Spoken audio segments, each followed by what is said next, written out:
मेरा आज का मौजू है आपकी ज़िंदगी की वैल्यू क्या है। ज़िंदगी में जब हम अपनी वैल्यू की बात करते हैं तो इस वक्त हम खुद को लोगों की नज़रों से देखते हैं। अपने आप को परखने का म्यार ये नहीं कि हम खुद को क्या समझते हैं, बल्कि असली म्यार तो ये होना चाहिए कि लोग मेरे बारे में क्या ख्याल करते हैं, क्या सोचते हैं।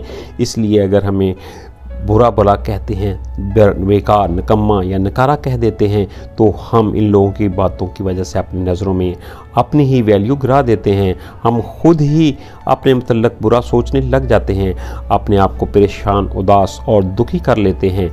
बात यह है कि अगर आपकी अहमियत को कोई नहीं समझ पाया तो इसकी गलती है। वो अपनी कम इल्मी की वजह से आपकी सलाहियतों को नहीं पहचान पाया तो इसका मतलब ये हरगिज़ नहीं है कि आपकी सलाहियतों में कोई कमी है। आइंस्टाइन की एक मशहूर कोट है कि अगर आप मछली को बंदर के मुकाबले में इस बात पर जज करेंगे कि वो दरख्त पर कितनी तेज़ी से चढ़ पाती है तो आप एक बेवकूफ़ होंगे। इसी तरह एक दफ़ा एक बच्चे ने अपने वालिद से पूछा, मेरी ज़िंदगी की क्या वैल्यू है? तो उसके वालिद ने इसके हाथ में एक पत्थर रखा और कहा, अगर तुम वाकई ही अपनी लाइफ की वैल्यू जानना चाहते हो तो पहले बाज़ार जाओ और इस पत्थर की कीमत मालूम करके आओ।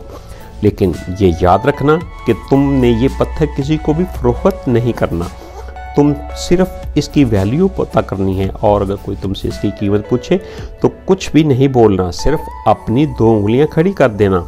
वो लड़का बाज़ार पहुंचा और एक छोटे से टेबल पर वो पत्थर रख कर बैठ गया। लोग आ रहे थे, उसे देखते और उसके पास से गुजर जाते। कुछ अरसे बाद एक बूढ़ी खातून इसके पास रुकी और उसने पत्थर को देखा और पूछा कि ये कितने का है। बच्चे ने नसीहत के मुताबिक बगैर बोले अपनी 2 उंगलियों से इशारा कर दिया। बूढ़ी औरत ने कहा, अच्छा 200 रुपये का, लो मैं ख़रीद लेती हूँ। लड़का खुश हुआ कि वो खातून इस पत्थर को 200 रुपये में ख़रीद रही है। इसने वो पत्थर उठाया और खुशी खुशी अपने घर वापस आया और अपने वालिद को सारी बात बताई। कहने लगा, मैंने मालूम कर लिया है कि इस पत्थर की वैल्यू 200 रुपये है। अब आप मुझे बताएं कि मेरी लाइफ की असल वैल्यू बताएं। वालिद ने कहा, अभी ठहरो, अभी तुम्हें खुद ही पता चल जाएगा। अब ऐसा करो, तुम इस पत्थर को लेकर म्यूज़ियम चले जाओ और वहाँ भी किसी से तुमने कीमत पूछनी है और कुछ बताए बगैर 2 उंगलियों सिर्फ इशारा कर देना है। लड़के ने बिल्कुल ऐसा ही किया और वो पत्थर को लेकर म्यूज़ियम चला गया। वो पत्थर को टेबल पर रख कर बैठ गया। कुछ देर बाद एक आदमी आया और पत्थर को गौर से देखने लगा। नौजवान ने देखा कि इसकी आंखों में पसंदीदगी नज़र आ रही है। इसने पूछा, बेटा ये पत्थर कितने में बेचोगे? तो लड़के ने जवाब दिए बगैर अपनी 2 उंगलियों से इशारा कर दिया।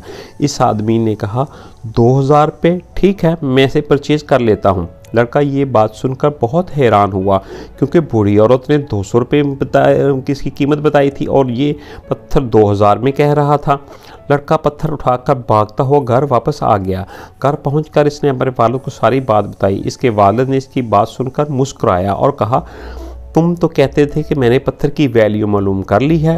अब तुम ऐसा करो कि पत्थर को नवादरात की ज्वेलरी की मार्केट में लेकर जाओ, वहाँ पर भी तुमने इससे फ़रोख्त नहीं करना। अगर तुमसे कोई कीमत पूछे तो तुमने वही 2 उंगलियाँ खड़ी कर देनी हैं। वो लड़का पत्थर को लेकर नवादरात की दुकान पर चला गया। काउंटर पर एक बूढ़ा शख्स बैठा था। जैसे ही लड़के ने पत्थर को जेब से निकाल कर इसके सामने पेश किया, वो बूढ़ा आदमी उछलकर खड़ा हुआ, तेज़ी से काउंटर से बाहर आ गया। कहने लगा, कहाँ से तुम्हें मिला ये पत्थर? मैंने तो अपनी सारी ज़िंदगी गुजार दी इसकी तलाश में। अगर तुम इसे फ़रोख्त करना चाहते हो तो मुझे इसकी प्राइस बताओ, मैं इसको हर कीमत पर अदा करने के लिए तैयार हूँ। लड़का अपने दिल ही दिल में बहुत हैरान हो रहा था। इसने कुछ भी कहे बगैर अपनी वही 2 उंगलियां उठा दी। बूढ़ा आदमी कहने लगा, कितने? 2 लाख, ठीक है मैं अदा कर देता हूँ। लड़का ये सुनकर बहुत हैरान हुआ। उसे अपने कानों पर यकीन नहीं आ रहा था कि इस मामूली सी पत्थर की कीमत 2 लाख है। वो भागता हुआ घर आया और अपने बाप को ये माजरा सुनाया। वालिद ने कहा, बेटा तुमने ये सब कुछ देख ही लिया है कि लोग चीज़ों को अपनी वैल्यू के हिसाब से ही वैल्यू देते हैं और किसी के वैल्यू देने से किसी चीज़ की वैल्यू कम नहीं होती। इसलिए हमेशा कोशिश करो कि अपनी ज़िंदगी उन लोगों के साथ गुजारो जो तुम्हें, तुम्हारी अहमियत को, तुम्हारी वैल्यू को बहुत अच्छे तरीके से समझें। ये डिसीजन तुमने ही करना है कि तुमने 200 रुपये वाला पत्थर बनना है या 2 लाख रुपये वाला पत्थर। याद रखो, हमेशा ज़िंदगी गुजारने के लिए इन लोगों के साथ का इंतखाब करो जो तुम्हारी कदर पहचानते हों, जो आपकी इज़्ज़त करें और आपको अहमियत दें। ज़िंदगी में हमेशा कुछ लोग ऐसे होते हैं जो आपसे बहुत प्यार करते हैं, जिनको ज़िंदगी का महवर ही आप होते हो। जबकि कुछ लोग ऐसे भी होते हैं जो आपको सिर्फ यूज़ करते हैं और उनकी नज़र में आपकी कोई वैल्यू नहीं होती। मेरे बेटे, अब ये फ़ैसला तुमने ही करना है कि तुम्हारी नज़र में तुम्हारी वैल्यू, लाइफ की वैल्यू क्या है। अगर आप खुद को ऐसे लोगों के दरमियान रखेंगे जो आपको निकम्मा और बेकार समझते हैं तो आपको खुद की ज़िंदगी कमतर लगने लगेगी। आप परेशान और डिप्रेस हो जाएंगे। आप समझेंगे कि मैं बहुत निकम्मा हूँ। हज़रत अली रज़ी अल्लाह अन्हा ने फरमाया, इस घर में मत जाओ जहाँ तुम्हारी इज्जत ना हो, वहाँ खाना तुम्हें सोने के प्लेट और चांदी के चम्मच में ही क्यों ना दिया जाए। वीडियो अच्छी लगी हो तो सब्सक्राइब और लाइक कर दें। बहुत शुक्रिया।